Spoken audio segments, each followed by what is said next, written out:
Hi, my name is Lakeisha, and this is my Module 3 Critical Race Theory Narrative.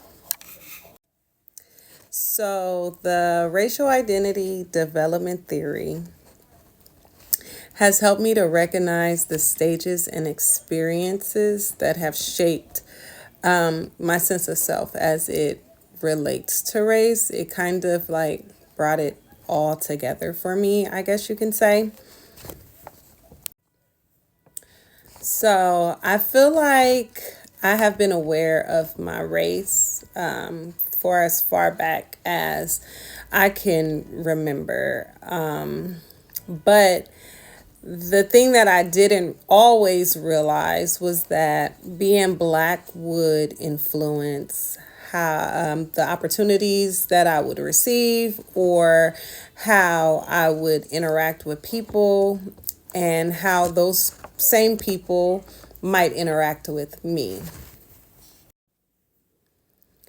So my family and community have informed my racial identity. I grew up in a mostly black and Hispanic neighborhood, went to school with mostly black and Hispanics. I would say it wasn't until about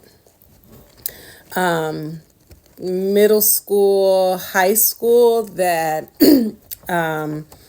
there was a lot more diversity. So my parents, they always taught us to be proud that we were black. Like Black history was big in our house, but I mean, it wasn't just in February. It was all year long. Like we were constantly learning about black inventors, black scientists, musicians, all of all of the contributions that black people have made. With that, race has been an important factor in shaping my racial identity. It has influenced my social interactions. It has influenced my own self-esteem.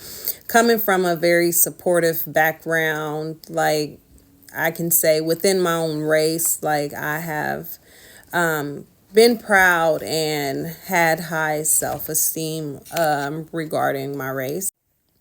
I remember having conversations with my parents about how to act and respond to certain people and certain ignorances. I also remember having conversations about how to respond to police officers and staying safe in those encounters. And today, I have those same conversations with my sons. So, my first memory of institutionalized racism, I probably was about 5 or 6 years old. So, I was in early childhood. But I remember riding in the car with my dad. It was my dad, my brother, and I. I don't remember where we were going, but I remember him being pulled over by the police. And on this stop, they made him get out of the car. They handcuffed him, put him on the hood, all of the things. And my brother and I, we were in the back seat crying. They let him go. He didn't get a ticket, but like they handled my dad with no regard to his young children in the back seat.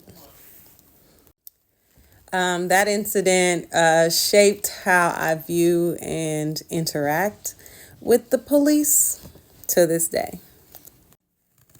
So, according to the critical race theory, opportunities for application in social work practice and policy article by Kolovsky et al., one of the actions that could be done to challenge power structures is to be aware of colorblind approaches.